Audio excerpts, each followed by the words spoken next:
mari kita mulai teman-teman ya. Kita akan mulai segera. Jadi hari ini tadi ada pengumuman suku bunga nih. Suku bunga di Indonesia naik ya. Jadi 5,75. Sebentar ya, sabar ya.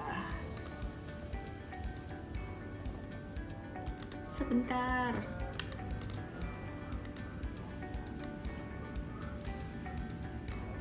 Nah, terus kenaikannya ini artinya apa sih sebenarnya? Kenaikan suku bunga di Indonesia ini udah anticipated ya, udah terantisipasi. Jadi, maka dari itu meski suku bunga naik, sektor properti hari ini justru malah mulai manggung, mulai aktif. Dan kalau saya perhatikan teman-teman ya, di beberapa hari ini sekitaran 1 sampai 1 2 3 hari terakhir ini udah mulai banyak aktivitas pada saham-saham second liner yang masih di bawah, yang turn around dari sektor retail, sektor properti, kemudian kalau metal sih udah di atas, metal tuh bukan yang di bawah. Dan satu lagi sektor CPO. Nah, kita perhatiin, satu lagi nih sektor telekomunikasi. Jadi telco itu udah mulai aktif juga. Dan patternnya untuk Excel sendiri udah cukup bagus ya. Nanti aku akan kasih lihat untuk Excel gimana patternnya. Dan kita lihat teman-teman, properti hari ini aktif, gimana kabarnya. Nanti saya akan update untuk sektor properti selengkapnya. Kita bahas IHSG dulu. Putus-putus. Masa sih? Ya, ini IHSG. Kita coba tarik satu garis downtrend sejak tanggal 13 September kemarin. Ini downtrend ya. Terus oke, aku pasin dulu. Dari bulan November sampai bulan Desember kemarin itu tren turunnya makin turun, makin parah, makin turun ya. Nah, sebenarnya kalau teman-teman perhatikan, kita perhatikan sekarang ini dia udah kena resisten dari tren turun jangka pendeknya gitu. Jadi ini yang garisnya aku kasih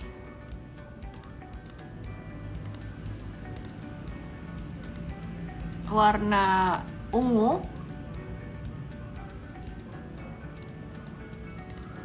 Ini aku kasih warna ungu nih, ini merupakan tren turun dalam jangka pendeknya. Terus yang menarik, hari ini dia berusaha breakout gitu. Nah, yang bikin IHSG hari ini naik itu ada saham apa aja sih sebenarnya? Ada saham Astra International. Astra International hari ini breakout. Tunggu ya, dia masih loading gitu. Ya, Excel tadi yang trade jual, kenapa? Nanti dikasih tahu.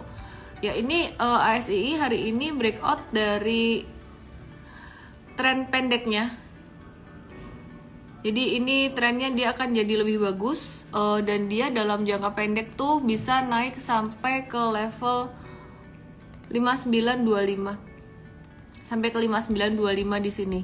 Ya, jadi ini ASII supportnya udah naik nih. Supportnya udah nggak di 52 lagi, tapi sekarang udah di 5625. Jadi di sini nih, masa konsolidasinya sudah bukan di 52 lagi, tapi di 56 atau 5625-an. Nah, dia udah mulai membaik trennya. Oke, ini ternyata udah ada gambarnya, kedobelan lagi garisnya. Oke, jadi ini teman-teman chart dari Mfestiva. Kita coba buka chart yang trading aja ya. ASII, Astra International. Garis trendline bersinggungan, apakah pertanda akan downtrend? Maksudnya bersinggungan gimana ya? Nggak paham pertanyaannya. Tidak paham dengan pertanyaannya. Ya, jadi untuk Astra International saya akan ulang. Dia hari ini breakout dari sekitar level 56 atau 5625-nya.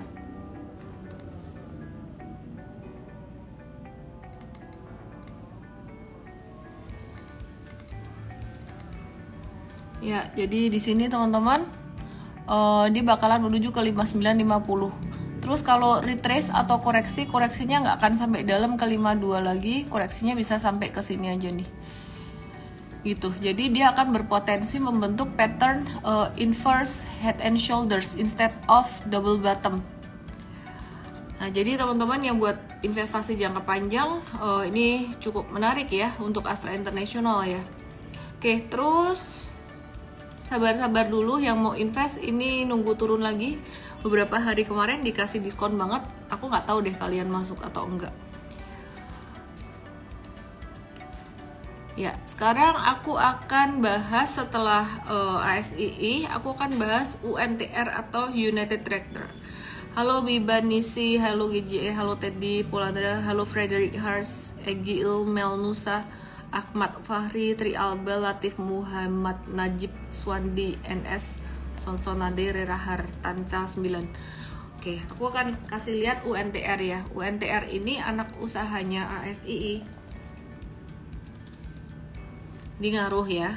Jadi UNTR-nya ada penguatan.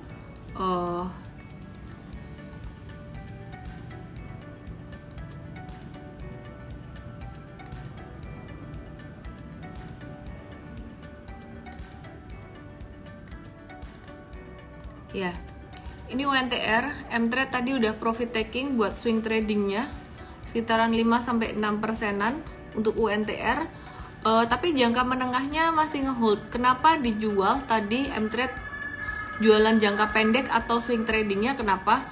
Karena ini trennya tuh turun banget sebenarnya, dan ini baru naik dari tren turunnya tuh baru naik pertama kali ini. Jadi masih akan bisa ada koreksi lagi gitu, masih akan ada koreksi lagi, tapi tadi naiknya volumenya cukup tinggi. Jadi koreksi kalaupun ada, turun untuk naik.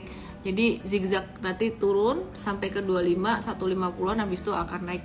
Nah, total perhatikan di sini UNTR nih, dia trennya turun banget kan ya, dia belum keluar dari tren turunnya, baru mau masuk masa sideways gitu. Oke, jadi ini UNTR. Terus kemudian salah satu anak usahanya ASII juga ada Astra Agro Lestari. Let me check.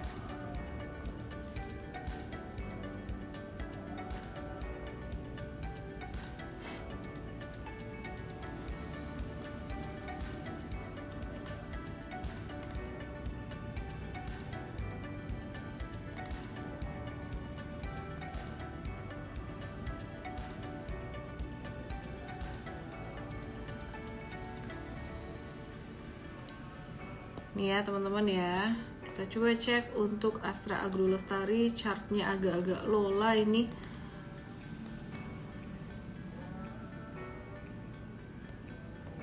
Sambil nunggu chartnya loading ya teman-teman, aku mau update buat market value hari ini. Market value hari ini tuh 9,1 triliun rupiah. Nggak rame, kemarin sih rame ya.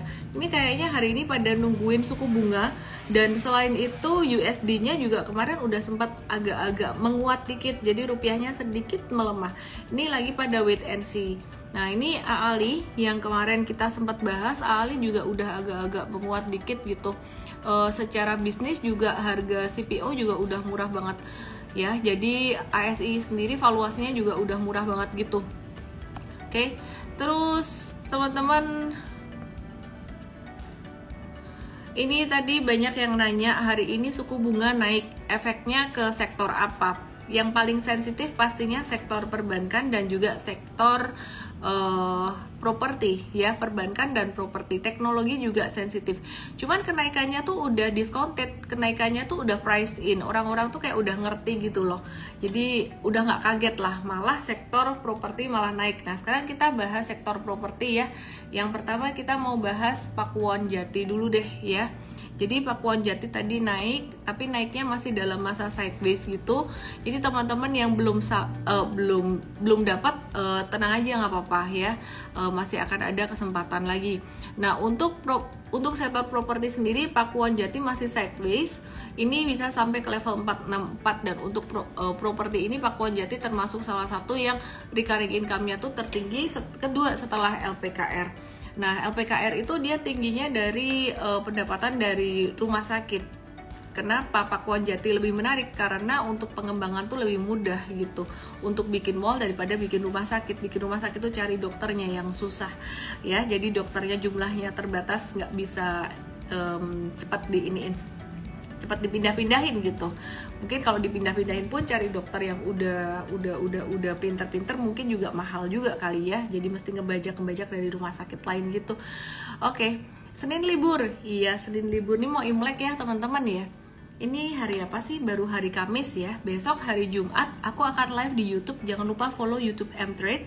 Jadi besok di YouTube jam 7 sore, jam 7 malam sama kayak gini juga. Aku akan ngebahas tentang bagaimana kita mereprogram ulang subconscious kita atau pikiran bawah sadar kita supaya bisa menjadi magnet rezeki, magnet uang. Jadi beberapa orang tuh subconsciousnya bermasalah atau ada program-program di masa lalu yang bikin dia nggak bisa breakthrough. Nah itu kita akan bahas besok dan gimana cara mengatasinya. Market Senin libur, iya tanggal 23 libur, tapi besok masih buka ya. Oke, kita lihat SMRA ya. Kita lihat SMRA, ada sentimen positif juga buat SMRA. Nanti kita akan bahas buat SMRA. Nah ini SMRA tadi dia menguat lumayan signifikan dan breakout dari downtrend pendeknya. Dia bakalan bisa menguji level resisten berikutnya sekitaran 650-an pelan-pelan, tapi naiknya nggak akan langsung gitu. Jadi zigzagnya pelan-pelan. Nah terus kemudian selain SMRA ada APLN yang tadi naik ya. Jadi tadi APLN menguat. Tadi aku bikin polling di story aku, ternyata pada paling suka Pewon. Nah APLN dari 4 pilihan tuh yang agak kurang disukai oleh voters ya. Cuman ya ini APLN cocok buat trading aja sih. Kalau Pewon itu lebih ke jangka panjang gitu. Nah jadi untuk APLN ini dia bakalan bisa naik sampai sekitaran 156 sampai 160-an dan mungkin dia trading jangka pendek tuh sekitar 2 atau 3 harian aja gitu.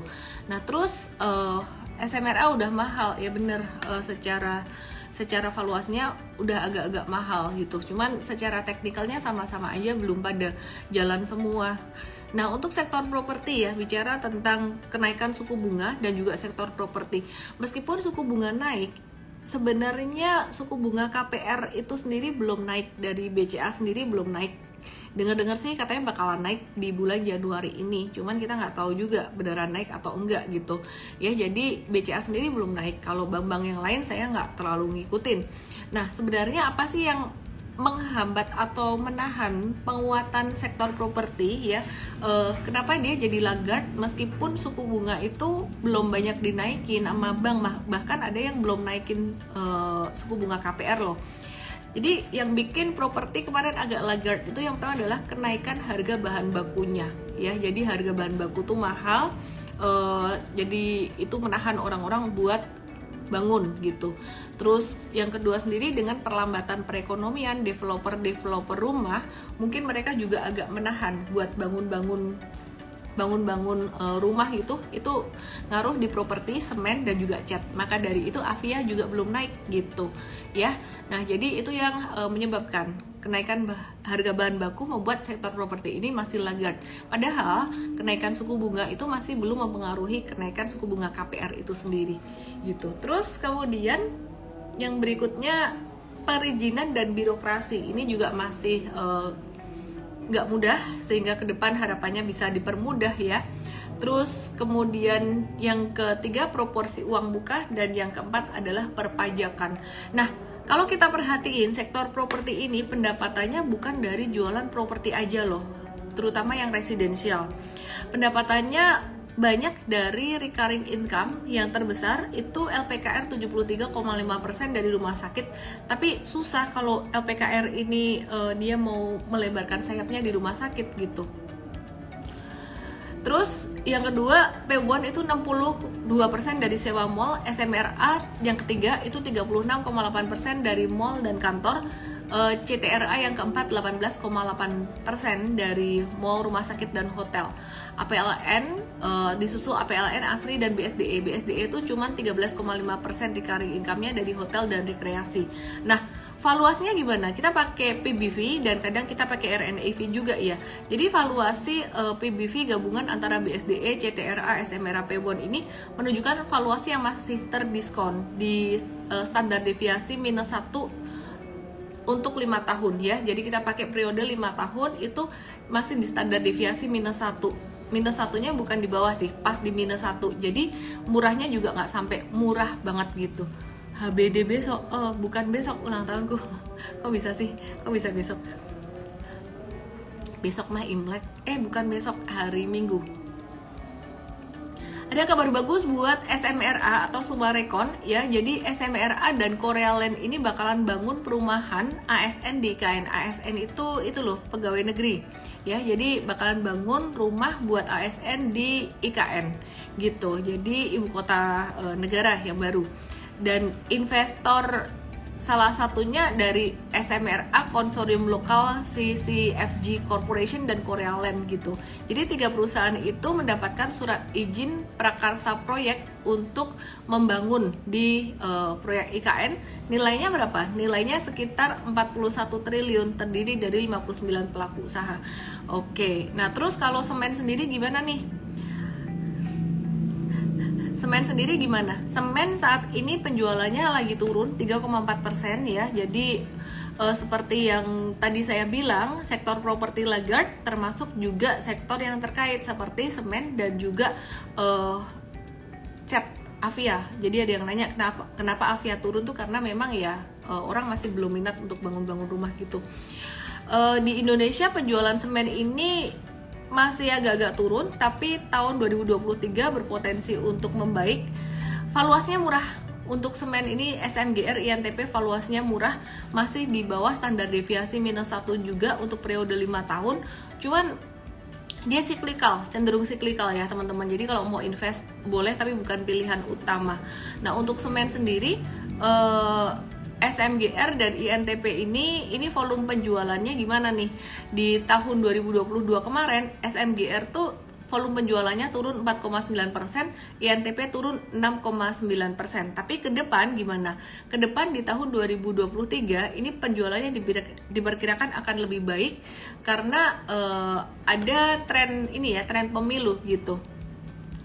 Tren pemilu sebenarnya lebih bagus di sektor consumer goods sih, cuman semen ini juga ke depan akan lebih bagus karena orang-orang juga dengan ekonomi bergerak ini bisa punya daya beli yang lebih bagus lagi untuk bangun rumah. Oke, terus aku mau bahas sektor properti lagi, masih dari sektor properti yang cukup aktif.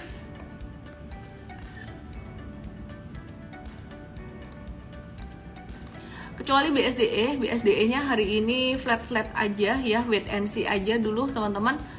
Terus Demas ini dia masih satu grup juga dengan BSDE, biasanya bagi dividennya cukup gede buat Demas. Kita lihat.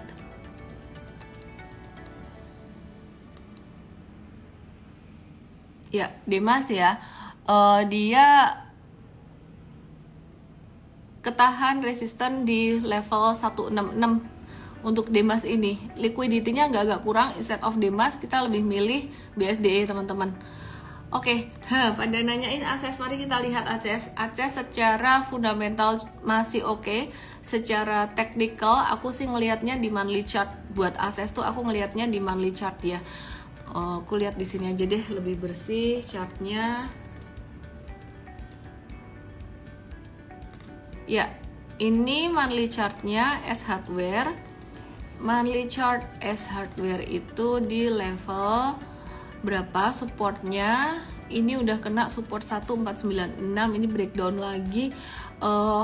Murah banget sih, murah banget teman-teman. Ini bukan buat trading jangka pendek kecuali nanti ada pantulan dikit gitu ya. Cuman kalau lihat kondisi kayak gini, lihat monthly kayak gini, ini 1 bulan 2 bulan ke depan ini bakalan naik juga gitu. Bisa sampai ke berapa? Bisa sampai ke 600-700an tuh bisa untuk 2 bulan. 1 bulan mungkin sekitaran 600, 2 bulan 3 bulan tuh bisa ke 700an. Disclaimer juga teman-teman, jadi itu angka optimis aku untuk ACES buat 1-2 bulan ke depan ya, karena murah banget di sini, sangat-sangat murah sekali. Oke. Tunggu di 292 tuh support yang sangat kuat sekali sih. Akses kayak pisau jatuh, bener. Kalau monthly-nya kayak pisau jatuh, maka dari itu aku bilang tadi kalau mau trading ya boleh wait and see dulu. Tapi kalau investor kan cara belinya kan nyicil, beli pelan-pelan ya, dan enggak nunggu hasil tuh dalam beberapa hari aja gitu. Kayak air terjun, bener. Jadi saham tuh kan gini kan ya, ada zigzag kan. Nah perhatikan di sini nih.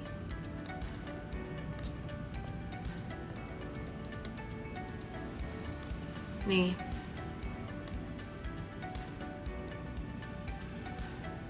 Ini dulu ada zigzag naik turun naik turun naik turun naik turun naik turun, dan ini sama sekali belum naik selama beberapa bulan terakhir. Ini monthly chart, jadi normalnya ya ada pantulan gitu. Oke, sebentar aku mau cek ada berita terbaru sepertinya dari Bloomberg. Bentar ya.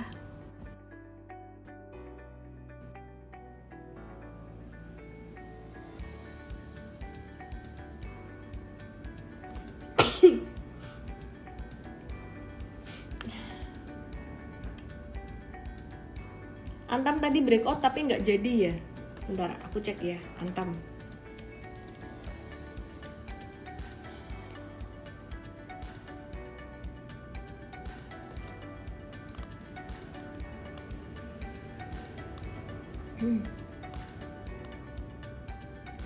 Oke, ya ini tadi Antam ada yang nanya breakout nggak jadi ya.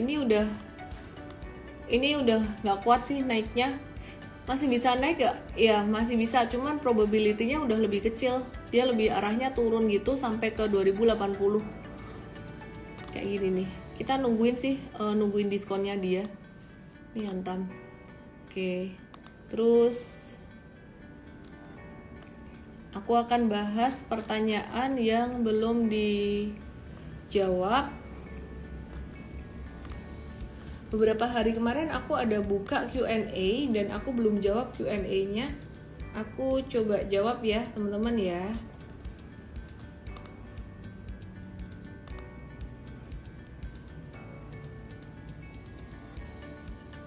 Oh iya, aku mau update BBYB nih. BBYB atau Bank Newcomers.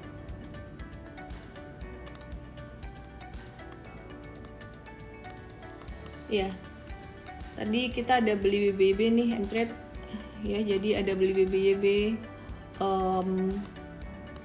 pas banget di area supportnya. Terus ini bagus kalau dia mantul hari ini tuh bagus, dia bentuk higher low 1, 2, dia bentuk higher low dan berpotensi untuk menuju ke level 750 ya, 750 atau 755an. Oke, aku mau jawab beberapa pertanyaan. Bentar ya. Kalian weekend kemana teman-teman? Weekend ngapain aja? Oke, aku mau jawab pertanyaan dari beberapa orang di sini. Yang pertama, bolehkah uang yang mestinya ditabung dalam deposito dibeliin saham Big Bang? Dari Fleka Baby. Gimana prospeknya? Uang yang mestinya ditabung di deposito dibeliin saham Big Bang. Yang pertama, bicara soal timing dulu. Saham Big Bang ini udah mulai agak mahal. Ya, jadi yang pertama saham Big Bang udah mulai agak mahal secara valuasinya. Jadi teman-teman nggak harus saham Big Bang, justru sekarang aku mulai ngelirik saham-saham second liner yang valuasinya masih murah-murah, termasuk salah satunya tadi properti dan juga retail gitu. Nah, terus uang yang ditabung di deposito itu sendiri itu mesti dicek, itu uang apa tuh? Uang yang dipakai dana darurat kah, dana cadangan kah, atau uang dingin sedingin-dinginnya kah ya? Jadi itu jawaban saya, Fleka Baby. Itu yang paling tahu diri sendiri. Kemudian Eli Dajun ya, Eli Dajun. Gimana caranya memperbaiki portofolio yang berantakan? Dosa lama nih nyangkut di saham gorengan.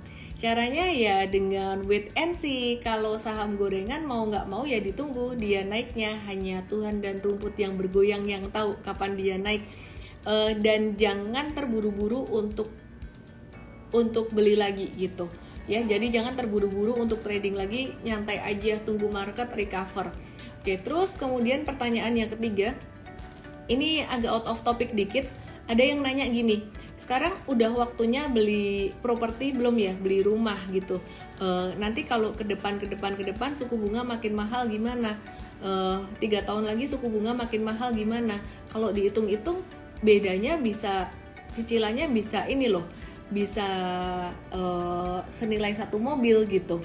Ya, teman-teman jangan terburu-buru ya. Jadi kalau dihitung-hitung misalkan suku bunga nanti semakin tinggi, beli rumah nanti 3 tahun lagi kayak cicilannya jadi makin banyak, jadi selisihnya banyak dari sekarang, tapi kan penghasilan kamu juga makin banyak gitu harapannya. Jadi jangan terburu-buru, kalau sekarang belum waktunya ya jangan masuk dulu, jangan beli properti dulu gitu. Oke. Terus Joko Sinaga lucu nih, saham saya nggak nyampe 1 lot, gimana dong? Lucu. Ya udah bisanya begitu ya udah. Oke. Bahas insight tentang coal atau nickel nanti ya, aku bahas coal atau nickel ya. Gorengan di cut loss ya, harusnya sih begitu, cuman kadang-kadang dia nggak bisa jualan karena bid overnya nggak ada.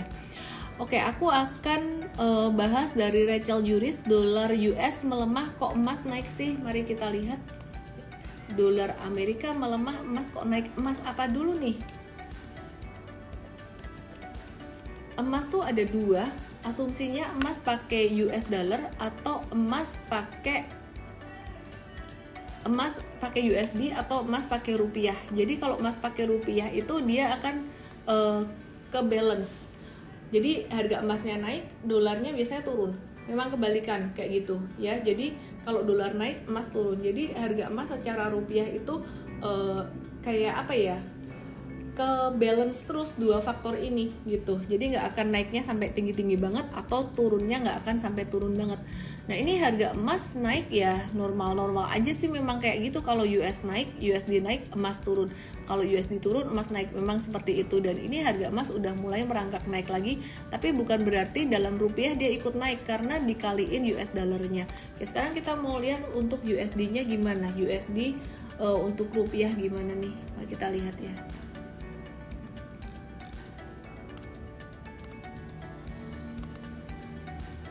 Oke, ini USD-nya ya.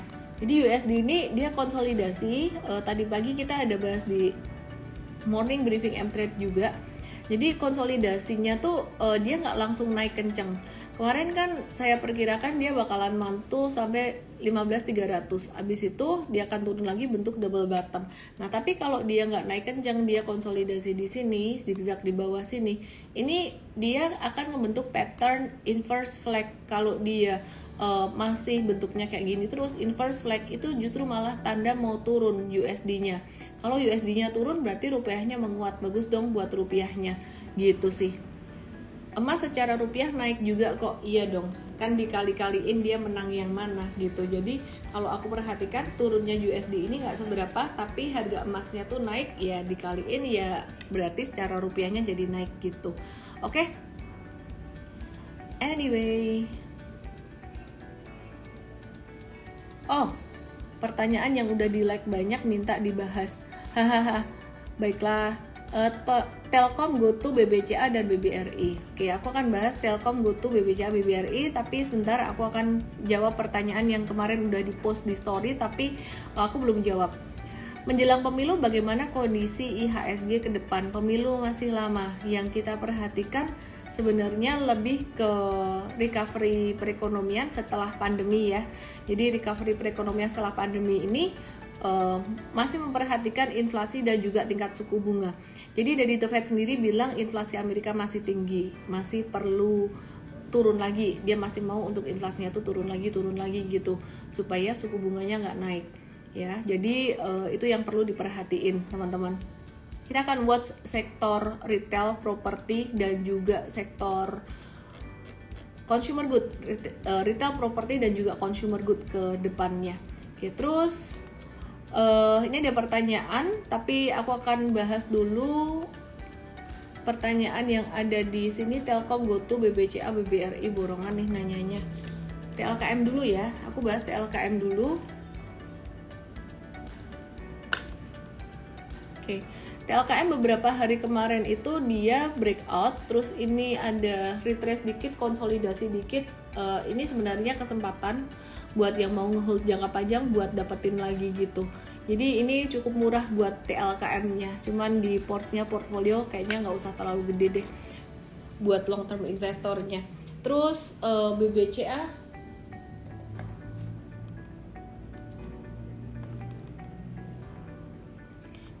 udah naik beberapa hari terakhir ini. Kalau menguat pun terbatas dikit doang sampai 8450. Justru dia bisa terkoreksi sampai sekitar level 8 ribuan ya, bisa terkoreksi sampai level sekitaran 8 ribuan dan itu normal. Angelica Lotus 88 jadi tenang. Kenapa? Kok bisa jadi tenang?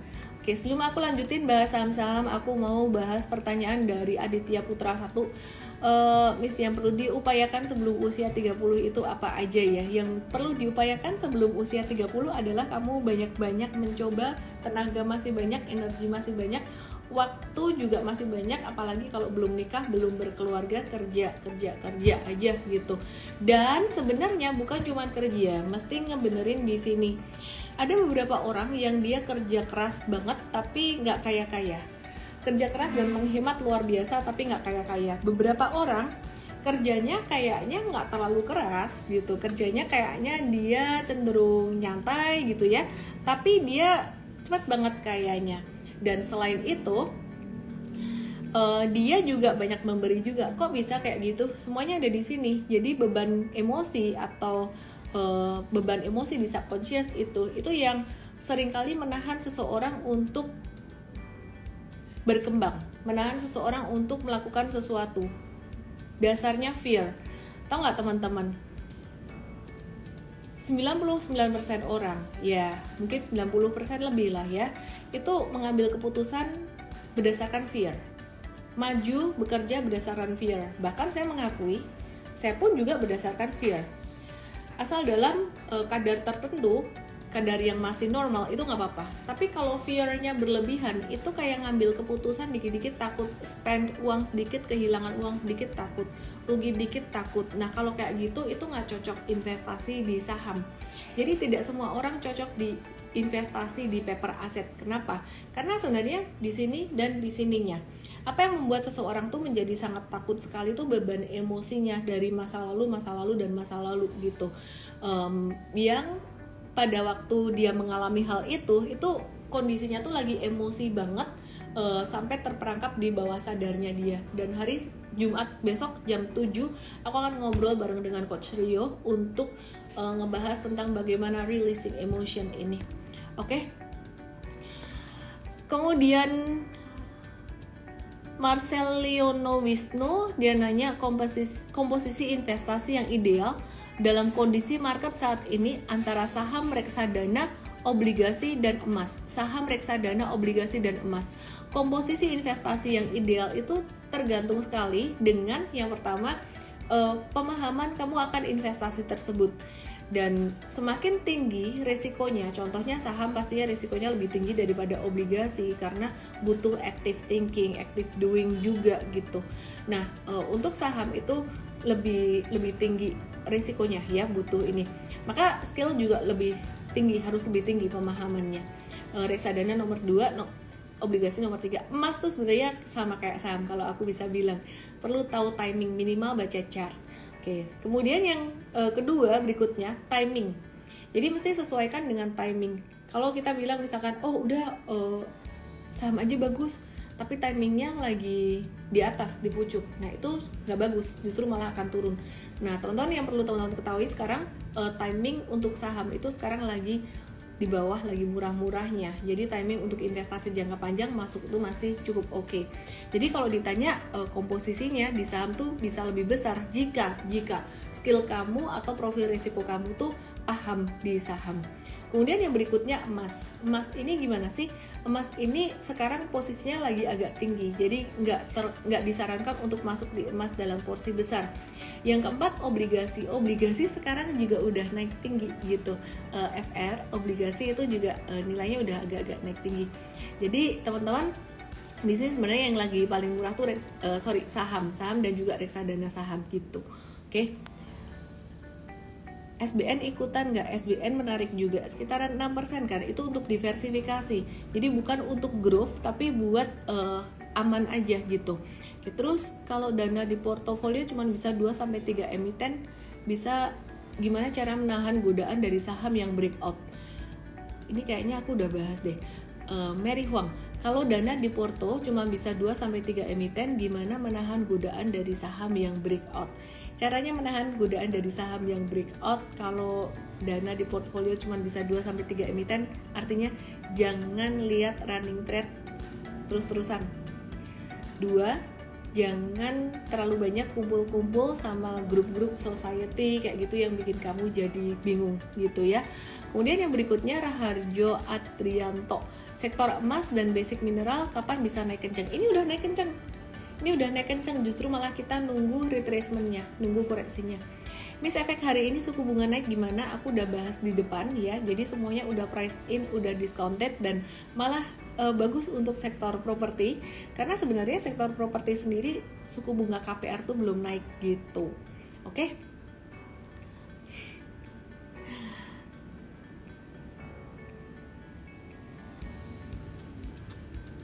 BI rate naik sesuai ekspektasi pasar ya, takutnya IHSG hari ini naik untuk besok dibanting. Enggak juga, hari ini naiknya seberapa sih? IHSG tuh hari ini nih, dia naiknya bukan karena saham-saham yang sensitif dengan suku bunga loh. Dia tuh naiknya hari ini karena ASII, jadi bukan karena saham perbankan, bukan juga karena saham properti naik, tapi nggak semuanya, dan naiknya juga terbatas gitu. Oke. Terus oke. Sekarang kita akan bahas tentang pertumbuhan ekonomi China. Menarik banget nih. China tuh menarik banget. Jadi gini, China buka lockdown, dampaknya sangat signifikan sekali ya. Dampaknya apa? Yang pertama, inflasi. Inflasi ini akan mereda. Jadi inflasi akan mereda. Kenapa? Karena yang pertama, supply barang dari China ini akan jadi jauh lebih banyak. Terus kemudian yang kedua, pertumbuhan ekonomi China ini bakalan naik seiring dengan prospek reopening. Tadinya diperkirakan hanya tumbuh 4,8%, dia bakalan tumbuh jadi 5,1%. Ketiga, permintaan batu bara di Indonesia dan Australia akan naik tinggi gitu. Tapi dia akan buka keran dari Australia juga. Jadi di Indonesia agak turun, tapi saya percaya ini masih tetap lebih tinggi lah, karena mereka akan jadi jauh lebih aktif. Mereka pasti gila-gilaan nggak mau ketinggalan, mereka akan ngejar ke ketinggalannya. Kemudian yang berikutnya, permintaan untuk sektor oil dan juga metal seperti yang saya sebut beberapa hari kemarin ini juga akan cenderung tinggi. Dan berikutnya retail ini sangat dipengaruhi sekali dari China ya, jadi barang-barang dari China itu bisa banyak masuk ke Indonesia juga, jadi retailnya jadi lebih aktif juga untuk Indonesia, lebih murah, lebih aktif juga gitu. Jadi ini dampaknya sangat besar sekali. Kalau supply barang dari China ini mengalir dengan baik di Eropa dan di Amerika, inflasi di Amerika dan Eropa ini bisa mereda. Tahu nggak teman-teman, saya pernah ke Las Vegas ya, belanja di factory outletnya, barangnya tuh made in China, made in Vietnam, dan belum ngecek sih ada nggak made in Indonesia. Tapi teman aku pernah nemu, katanya belanja di luar negeri made in Indonesia gitu. Oh, saya nemu di Jepang di Uniqlo Jepang, bajunya made in Indonesia. Ya, jadi bicara tentang ekspor di China ini yang lucu gitu. Jadi barang di Amerika buatan China, yang beli orang-orang China juga. Jadi kalau mereka dibuka lockdown ya, mereka bisa keluar juga kemana-mana, dan ekonomi di sana tuh kuat banget. Saya percaya ini akan jadi sangat bagus sekali. Meskipun banyak orang pesimis dengan tahun 2023, tapi aku percaya banget ya, di 2023 ini akan ada hal-hal baik. Ya, 2023 ini akan ada hal-hal baik. Kan kemarin diprediksinya tuh negatif semua, banyak negatifnya karena inflasi Amerika, karena suku bunga. Banyak yang nggak mempertimbangkan China buka lockdownnya. Jadi sekarang setelah China buka lockdown, ini hawa-hawanya, berita-beritanya udah mulai berubah semua. Dan saya percaya ini akan bagus sekali ke depan. Oke, Uniqlo Amsterdam bajunya juga made in Indonesia, kata Yen Kris 9.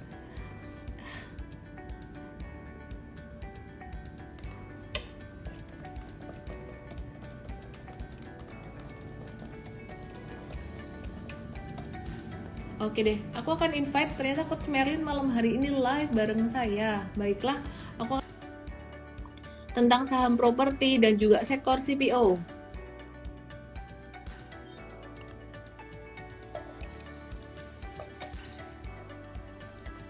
Halo Merlin.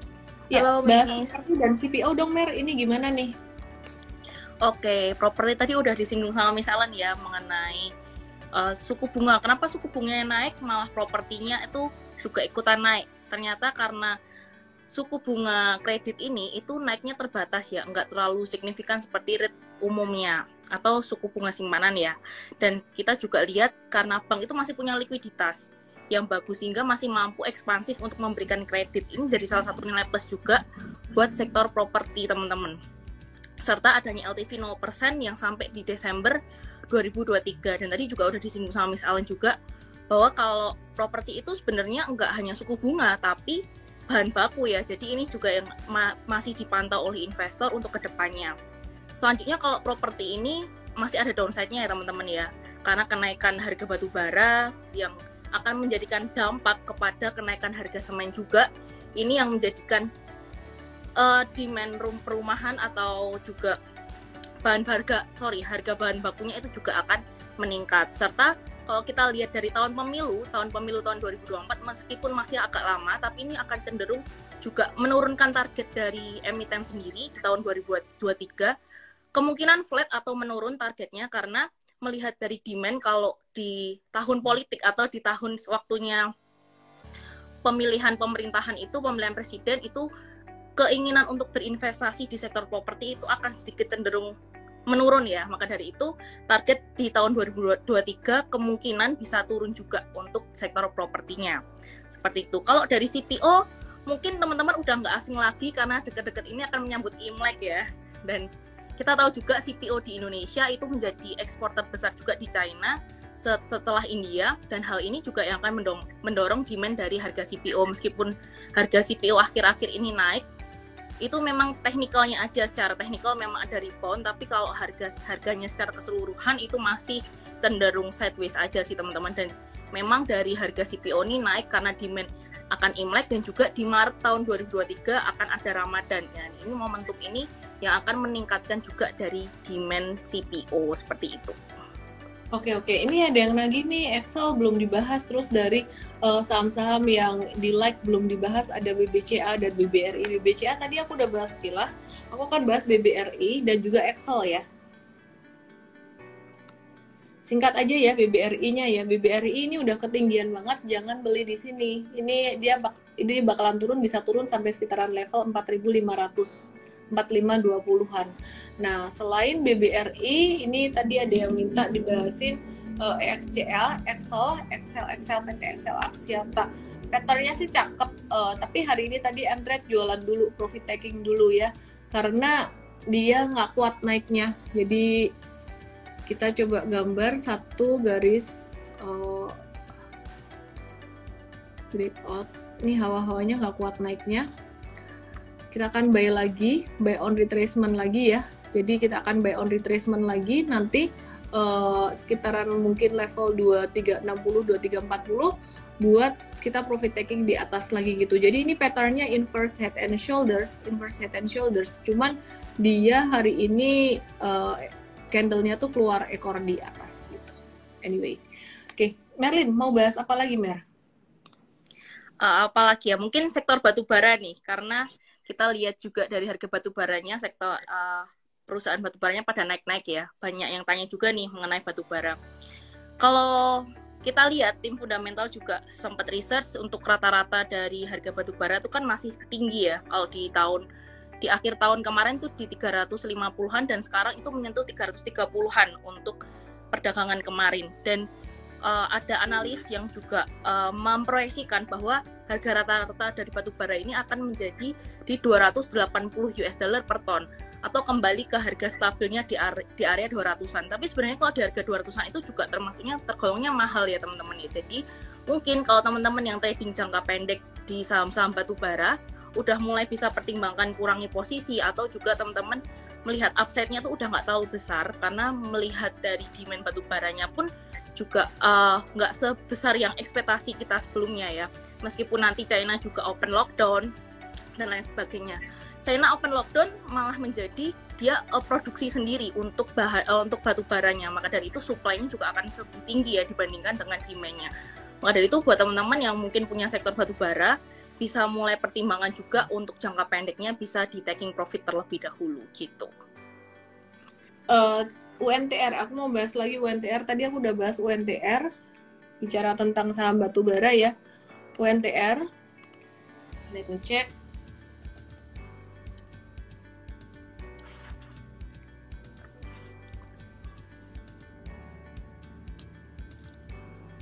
Oke deh, kelihatan nggak ya?